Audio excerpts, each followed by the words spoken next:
Good evening, friends. So, our today's topic is pulpotomy.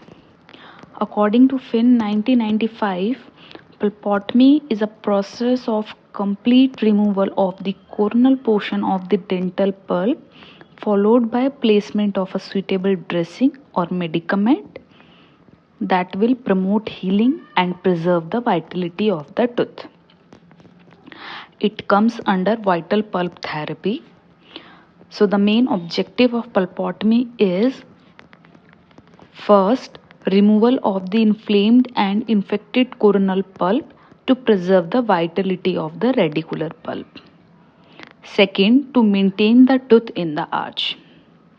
Now coming to the indication, pulpotomy is indicated in those teeth in which there is mechanical pulp exposure, in which there is a symptom of pain or pulpitis, but it is free of radicular pulpitis. There should be fresh hemorrhage, absence of fistula, and 2/3 of the root length should be present, and it should also be done in case of young tooth. Coming to the contraindication, it should not be done in those teeth with persistent toothache, the tooth which is tender on percussion, and in which there is root resorption is more than 1/3 of the root length, and the tooth is non-restorable, there is swelling present, and there is internal or external resorption of the tooth. Coming to the classification of pulpotomy, pulpotomy can be classified into vital pulpotomy and non-vital pulpotomy. Vital pulpotomy can be further classified into devitalization, preservation, and regeneration.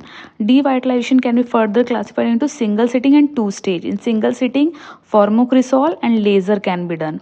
In two stage, formaldehyde and paraformaldehyde can be used. In preservation, zinc oxide ethanol and ferrous sulfate is used. In regeneration, calcium hydroxide, bone morphogenic protein, mineral trioxide aggregate, and freeze-dried bone is used.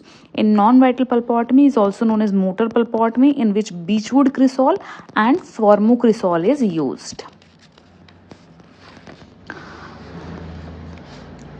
Now coming to the procedure of pulpotomy, first the tooth is isolated with rubber dam and then there is administration of local anesthesia.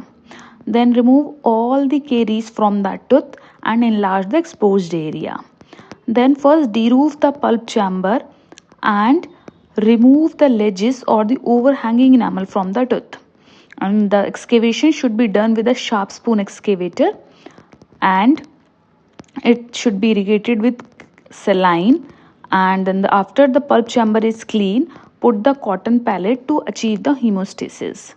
And in case of formocresol pulpotomy, formocresol is applied for 4 minutes and then dry cotton is placed to avoid the contact of tissue with the formocresol. Then remove the cotton pallet and check for fixation. Brown color resembles the fixed pulp tissue. And if you can see that brown color, put the temporary restoration or the zinc oxide eugenol. And after 1 week, if there is no history of symptom, then the final restoration can be done. And after that, stainless steel crown or any crown can be placed.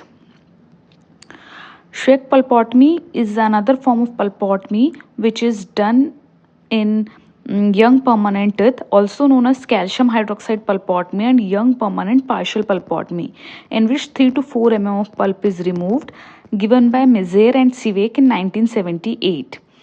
The procedure will be same, and instead of formocresol, calcium hydroxide can be placed. There are various material used in pulpotomy. We will be discussing it in next